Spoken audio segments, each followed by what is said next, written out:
ang mauhawing palaka na si Tidalik. Noong unang panahon, sa isang napakalayong kagubatan, may isang maliit na palaka na nagngangalang Tidalik. Mahilig maglaro si Tidalik sa maaraw na panahon. Nakilala niya ang mga kaibigan sa tabi ng lawa at nagpaparamihan sila ng malulundagan na bulaklak ng lotus. Kokak. Kokak. 8. 9. At 10. Yay! Nakasampung talon ako. Ako ang panalo. Ako ang panalo. Ang galing mo, Tidalik. Nanalo ka na naman. Kokak. Napagod ang magkakaibigang palaka sa larong luksuhan, kaya nauhaw sila. Halika, uminom tayo ng tubig. Kokak! Tumalon ang magkakaibigan sa isang malaking dahon at sabay-sabay na uminom ng tubig. Napakabilis ng pag-inom ni Tidalik na sinaway siya ng 2 palaka. Tidalik, hinay lang. Lulobo ang tiyan mo niyan. Kokak. Pero uhaw na ako. Gusto kong uminom ng marami. Sa palagay ko, dapat pigilin natin siya. Kokak! Ilang sandali pa, tumigil na si Tidalik dahil lumaki ang tiyan niya sa dami ng nainom at dahil wala nang natirang tubig sa lawa na maiinom. Kokak. Ha? Maraming tubig dito kanina lang ah. Saan yun napunta? Kokak. Kokak. Ininom mo ng lahat, Tidalik. Kokak! Ano? Kokak. Kokak. Okay. Pero pakiramdam ko hindi pa ako nakakainom ng tubig. Kokak. Natuyo na ang lawa. Paano gusto mo pa rin uminom ng tubig? Kokak. Saan pa ba ako makakahanap ng tubig sa kagubatang ito? Sabihin mo. Kokak. Kokak. Kokak.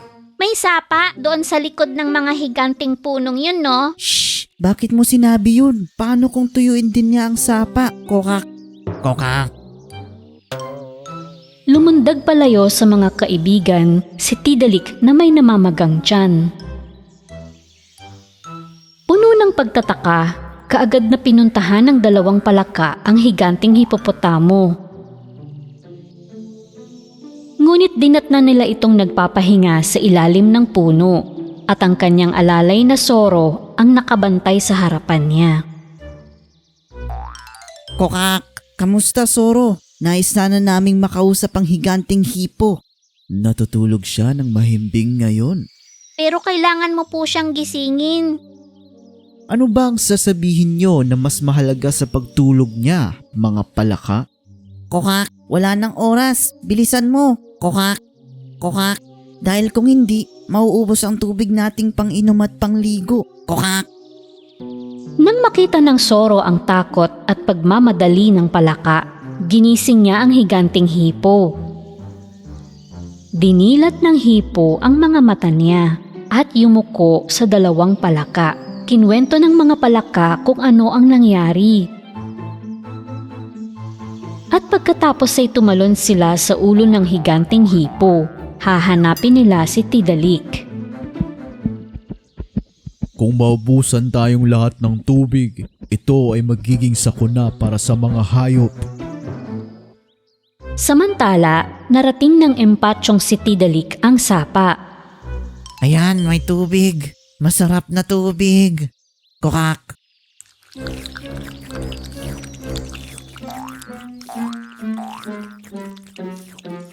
Isang kuneho ang pumunta sa gilid ng sapa para uminom ng tubig. Ngunit binalaan siya ng palaka na si Tidalik. Kokak. Hoy, kuneho. Ang lahat ng tubig dito ay akin. Maghanap ka ng ibang may inuman. Kokak. Pero wala nang ibang maiinuman sa paligid. Maski ang lawa ay natuyo. Ininom ng palaka ang lahat ng tubig sa sapa. Binaliwala niya ang sinabi ng kuneho. Ngayon ay mas malaki na ang tiyan niya. Saan pa kaya ako makakahanap ng tubig?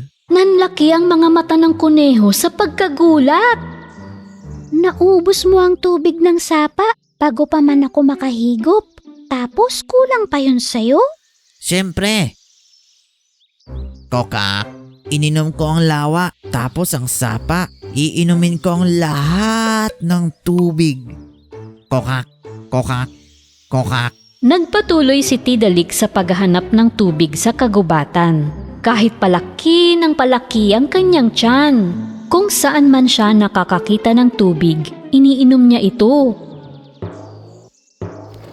Nagulat ang mga hayop sa kagubatan nang makita nila ang natuyong lawa at sapa na walang dumadaloy. Maski ang kwago ay hindi makahanap ng tubig o ang gasel. Sa wakas ay nakita ng higanteng hipo at mga palaka ang malungkot na kuneho na nakatayo sa gilid ng natuyot na sapa. Kuneho, may nakita ka bang palaka na sakim sa tubig? Oo, doon siya nagpunta. Maski ang naipon na ulan sa lupa ay iniinom niya. Nagmamadaling sinundan ng higanteng hipo ang dinaanan ni Tidalik at kasunod nila ang mga hayop sa kagubatan. Iinumin na sana ni Tidalik ang huling tubig na natagpuan niya nang humarap sa kanya ang hipo at ang mga nauuhaw na hayop. Tidalik, ininom mo na ang lahat ng tubig sa kagubatan at wala kang tinira para sa amin. Dapat maibalik ang tubig ng lawa. Totoo ang sinabi ng mga kaibigan mo. Ang isang malaking hipo na tulad ko at ang maliit na ibon, nangangailangan din kami ng tubig, Tidalik. Ang mga halaman at puno rin, pati mga insekto. Buksan mo ang bibig mo at ibalik ang tubig na inipon mo sa tiyan mo. Kahit nagmakaawa kay Tidalik ang mga hayop sa kagubatan, ayaw niyang ibalik ang naipong tubig sa tiyan niya. Anong gagawin natin? Kung mapapatawa natin siya, baka hindi niya mapigilan at mailabas din niya ang lahat ng tubig. Oo, magandang ideya. Mahilig tumawa si Tidalik. Kumuha ang kuneho ng sombrero at sinimulang aliwin ang palaka.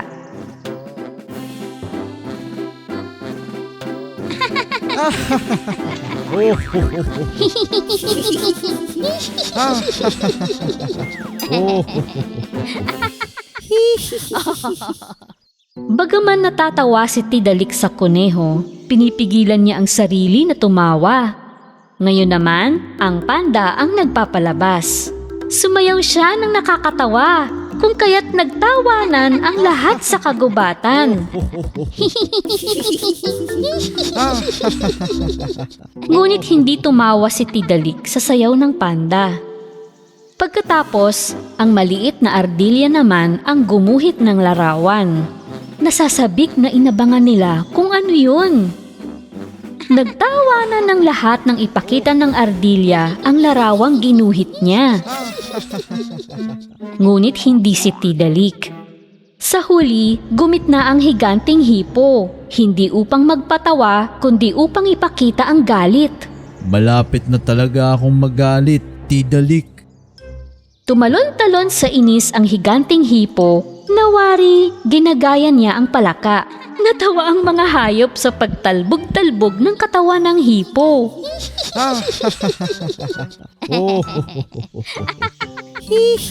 Sa wakas, hindi na nakatiis si Tidalik at natatawa na rin siya sa pinaggagawa ng hipo. Pagtawa niya, lahat ng nainom na tubig ay bumulwak sa lahat ng dako.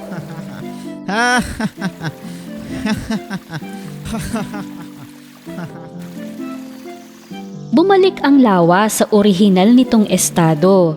Nagsimulang dumaloy ang sapa at maging ang lupa ay nagkatubig din. Habang tumatawa si Tidalik, lumiliit naman ang kanyang tiyan. Mabuti naman, Tidalik. Hindi mo kami hinayaang mauhaw. Kokak!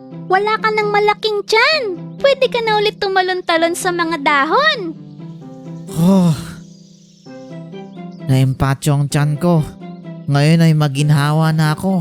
Kokak, kokak. Sa susunod na mauuhaw ka, isipin mo rin ang iba, hindi lang ang sarili mo, Tidalik. Ang bawat isa sa kagubatang ito ay nangangailangan ng tubig. Tulad ko, kailangan ko ng maligo. Oh, ho, ho, ho, ho, ho. Oh, ho, ho, ho, ho. Oh, ho, ho, ho, ho. Tama nga kayo mga kaibigan ko. Kokak. Masayang masaya silang lahat na nagkaroon na uli ng tubig. Dahil ang tubig ang pinakamahalagang bahagi ng kagubatan. Noong unang panahon, may isang masipag na labandero sa isang nayon na napakalayo. Mayroon siyang isang maliit na bahay at isang kamalig sa likuran kung saan nakatira ang kanyang alagang asno at kabayo. Oh. Nakakapagod talaga kahapon. Oy, ako ang dapat magsabi niyan ah. Iha! Ako ang nagdala ng buong kargada. Oo na. Pero sa akin naman nakasakay ang amo natin, no? Kamusta mga alaga ko? Kung nakapahinga na kayo, tara. Oras na para maghanap buhay tayo.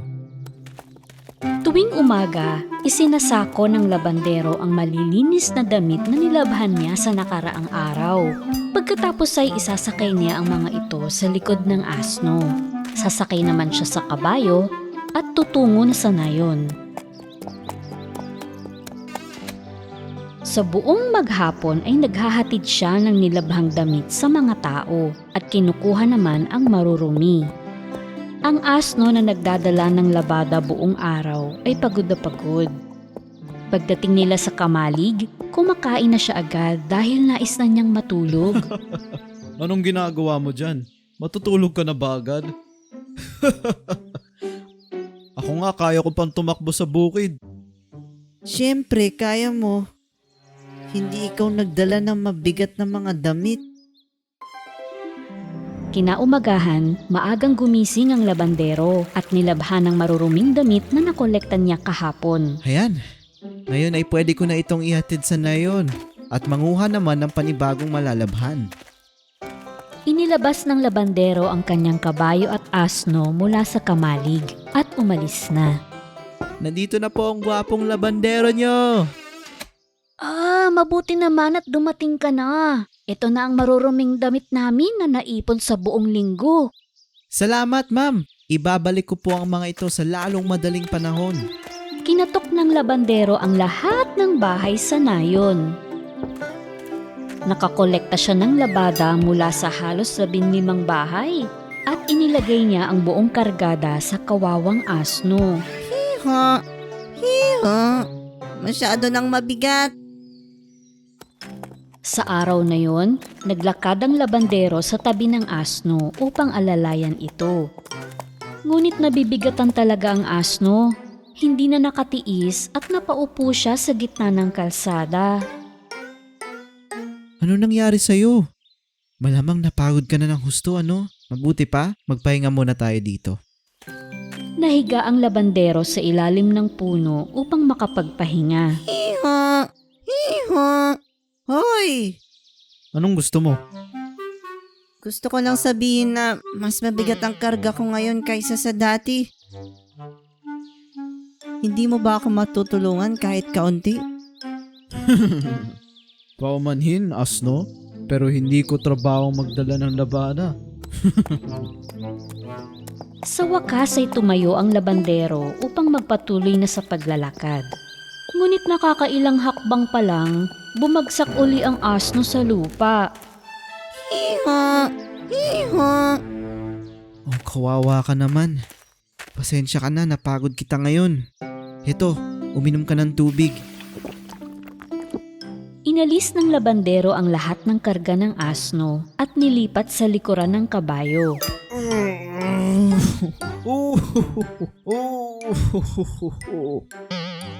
Guminhawa ang pakiramdam ng asno. Ngunit ang kabayo naman ay sobrang nabibigatan. Dapat pala sa simula pa lang, nilagay ko na ang kalahati ng kargada sa likod ng kabayo. Hindi sana nahirapan ng asno. Dahil hindi tinulungan ng kabayo ang asno nung una, pinasan niya ang lahat hanggang sa bahay. Nang makarating sila sa kamalig, hindi man lang siya makakain dahil sa pagod. Naging makasarili ako kanina, mahal kong kaibigan. Pasensya ka na at patawarin mo sana ako. Ngayon, mas naintindihan mo na ako. Ang pagtulong sa kapwa ay mahalaga. Hiha! Huwag mong kalimutan yon, kaibigan ko. Mula sa araw na yon, tuwing maraming labada ang labandero, ibinabahagi na niya ang kargada sa pagitan niya, ng asno at ng kabayo. Sa ganitong paraan, hindi sila gaanong pagod at mas masaya ang buhay.